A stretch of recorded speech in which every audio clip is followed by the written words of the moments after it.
Do you ever see a piece of cloth that looks perfect on hanger and you try it and it disgraces your entire existence? Yeah, let's fix that. Here are 3 steps to not look homeless in basics without crying. Step 1. Take a full-on picture of yourself which gives a more realistic representation of how we really look. Step 2. Decide what part of your body you would like to highlight or play down. Maybe it's your shoulders you want to downplay, maybe you want to elongate your legs, or maybe you want more waist definition. Unless you live under a rock like Patrick does, you should know certain clothes highlight or play down on certain body features. And we use just that to create the silhouette we're looking for, by using the right fits and cuts for the features of our body which require some balancing. Step 3. Find the right clothes that do just that. Again, unless you're living under a rock like Patrick does, you've gotten some sort of inspiration. That is a problem. Look at this outfit. When you first look at it, it's just a white t-shirt and black pants. Everybody has a white t-shirt and black pants in the closet, so it couldn't get any easier than this. We can easily pull it off, but little did we know. But this could have been this. Here's my little cheat sheet on how to use clothing to shapeshift without crying. The higher and the smaller the neckline is, the broader your shoulders will look. And anything that is too tight and clingy onto your body, like a turtleneck, will in general highlight how broad or narrow your shoulders are. So if you don't want to highlight them, reconsider. But if you still want to wear them, consider putting an additional layer like this. You know what 4 + 4 is? Yep, exactly. If you have narrow shoulders and you want to elongate them, look for clothes with details around the shoulders, off-shoulder tops, tops with shoulder pads, seam leaning outward, and puffy sleeves. If you have broad shoulders and you want to play them down, you should look for the one shoulder, wide neckline, square necklines, V necklines, trench coats with big collars, and seam leaning inwards. And for the bottoms, you should go for wide leg pants. If your shoulders are sloped and round, try to find clothes that are able to hold up their shape and have a structured fit. Fits with fancy designs like these, and the ones with shoulder seam leaning inwards, narrow square necklines. And you should absolutely avoid oversized tops with drop shoulders, or those that are too tight, the ones with boat necklines, the huge rectangular necklines, or the straight across necklines.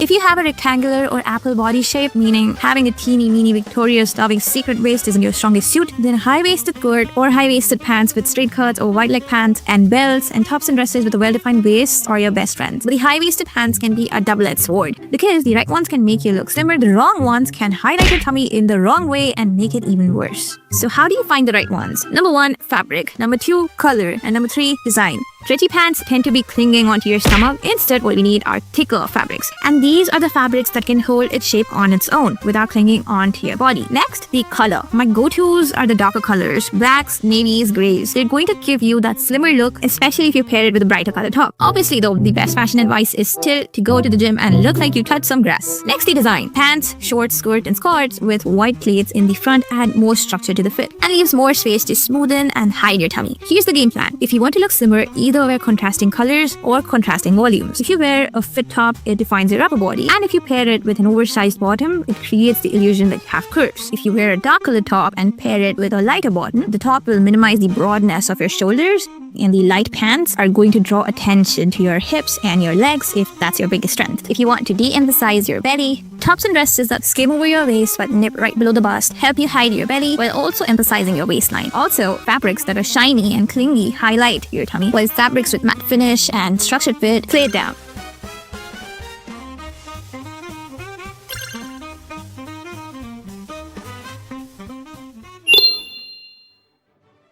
If you want to look taller, go for pants that have a better drape, dresses with a side slit, platform shoes of the same color as your pants. Try dividing your outfit in a 1:2 ratio. This is where you'll need high-waisted A-line and straight-cut pants and skirts and squats, and the monochromatic outfit. This has too many horizontal lines. What we need is one big, strong vertical column like this. You add a belt, you're creating 2 V shapes. It makes a hell lot of difference. High-waisted pants also emphasize your waist while smoothing over your hips and thighs. They also make your legs look so much longer. Just make sure they're not too tight or clingy and the fabric is not super stiff and the cuts are not overly wide and loose. These kind of pants highlight every curve in the wrong way and make you look so much less proportioned. But if the vibe you're going for is an hourglass figure, then we need to add more volume at the bottom. So go for straight cut pants, boyfriend pants, pleated skirts. These pants fit on your thighs and they gradually open up under your knees. That is creating an inward facing V shape, and that makes you look longer and slimmer but also adds the curves.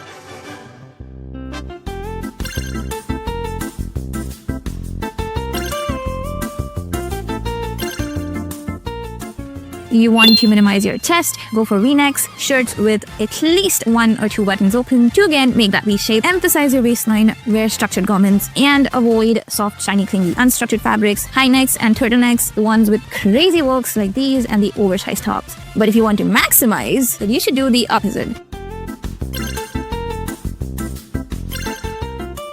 Okay, so we have the silhouette in check. How else can people even mess up their outfit?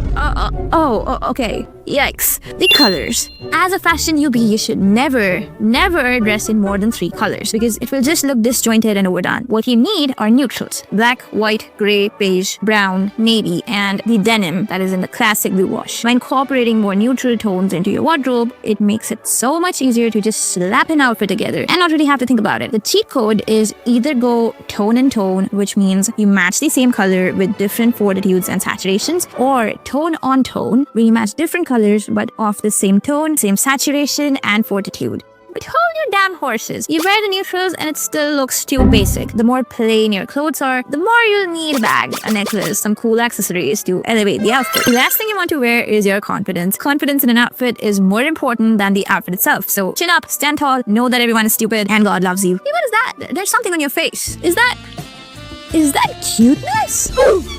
I love you. Bye.